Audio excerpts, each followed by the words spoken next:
be able to bridge the generational gap between parents and children through a series of support seminars. So today, let's first introduce ourselves again. Okay. I'm Jessie Chen. I'm a 10th grader at Irvington High School. I'm Angela Zhao. I'm a junior at American. I'm Hudson Cho, and I'm a 11th grader at Fremont Christian High School. I'm Dorcas Chang, and I was a student at American 6 years ago. I'm Edward Yang, and I'm a student at American. So, Dorcas is our mentor for today. So our topic is on parent and child communication. So we see how oftentimes the relationship between a parent and a child, even though it's there, it might not necessarily be very strong. So we hope that through our opinions, you guys will have a better understanding of what we think, either as a child or as a parent.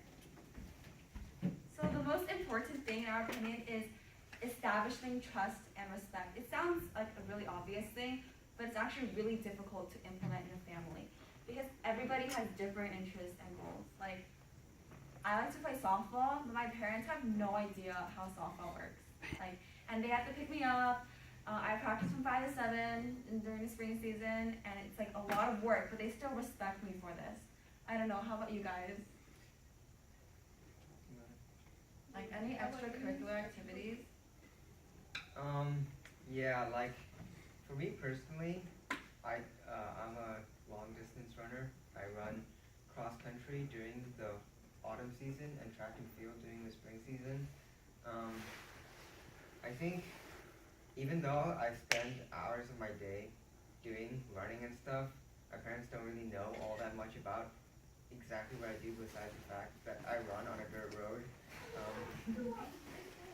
So I think because they don't really know that much about my hobbies and what I like doing, it's sort of hard to establish a rapport with my parents since we don't really have that much in common. Right, and oftentimes I have softball tournaments on Saturdays, and my parents, they don't want me to go because they're just softball shouldn't be a priority in your life. But this is when we have to be able to respect each other for our different interests and different bonds, different goals, because we all have different goals in our lives. They may be different from what you want for your children. So the familiar bonds should definitely be valued because love and trust really do come hand in hand. And obviously, a family should be loving, right? So I think that in order to establish this, we have to really put trust and respect as a priority. And I think one of the most important things is having family time. Great. So a little more about respect is that we like to say that respect is fundamental, and it is that the golden rule. So one of the things towards parents in this respect is that you really want to listen to your child's opinions, their thoughts, and their complaints. And you must realize that that is actually one of the ways you're acknowledging them as a person and that they have their own identity. And that you need to say that even though it's not a big thing to you, you know how teenagers have a bunch of grade problems and you weren't ever struggling in school, but to them it's their problem and you need to respect that as their thing. And as a part of that, it also means giving them their personal space and gentle guidance. It's not about pushing them onto the path you want them to go on. My parents would have had me become a computer engineer, but I want to be an immunologist, but it's giving them gentle guidance. You could give them suggestions, but you don't want to just say, I'm not going to pay for your college unless you're going to major in the thing I want you to major in. And lastly, you need to remember that the child has their own identity. They're their own person. You just can't mold them into what you want them to be, because that either turns out really badly, you break them, or they'll just run off and they'll rebel, and what happens is a lot worse than if you want them to grow. And for teenagers, the flip side of this respect is that you should be willing to learn and listen to your parents. They have the life experience that you don't, and they've gone through a lot of things that you probably can't even think of now, like the rise of Mao Zedong, the going through his death, crying. So even though that might not be applicable to you, you could still take wisdom and advice from their experiences and apply that to your own experiences. And in that case, try to be open-minded. You might not like all the advice they're giving you, but try to remember that they think they're doing the best for you, even though you might not feel that way. Yeah, I remember when I was in the 7th grade, my dad always told me, when teenagers grow up, they just always rebel against you. And it's kind of true. That's kind of how I was when I was in 6th grade. I just never wanted to listen to my parents because they were literally like the world's most annoying people. Like it was really difficult, but my dad, you know, they all grew up in really difficult conditions, but they worked hard. They can give me a lot of good advice and healthy advice. So as teenagers, we should also be open to this kind of advice, you know? And of course, parents should be able to give space to their teenagers in order to grow. You know, there's not always one set path, there's not always one common path. There are a lot of different doors we can all open.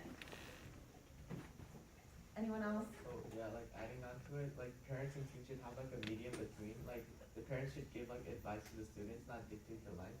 So then like the teens should be able to like listen and like use like the parents' advice in their own decisions, but not like completely listen and just only do what the parents say. Yeah, it's kind of like if everyone was the same, it'd be kind of boring too. It'd be really boring. Like if your kid was a clone of yourself, you could just like see their entire life laid out. Yeah, you don't want that to happen.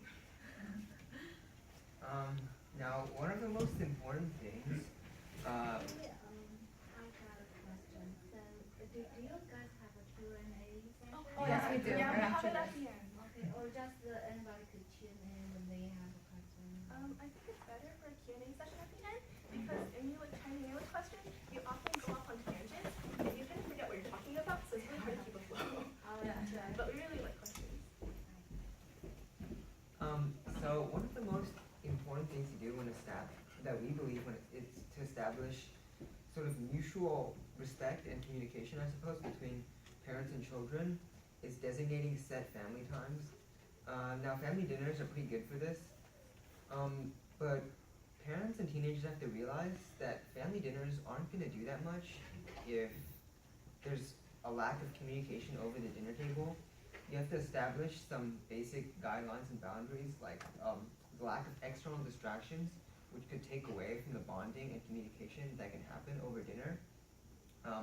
Bonding over food, taking advantage of the time to find out more about each other that you otherwise wouldn't know, asking some very basic conversational questions like how was work or how was school today. Over time, this allows parents and teens to establish sort of a closer relationship to each other and be more prepared, I suppose, to ask more complicated, more personal questions to each other, and share more about themselves to each other.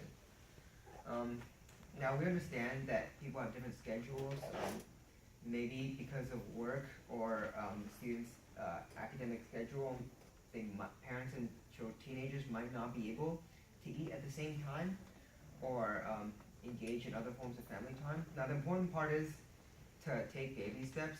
Nobody needs to get this right in the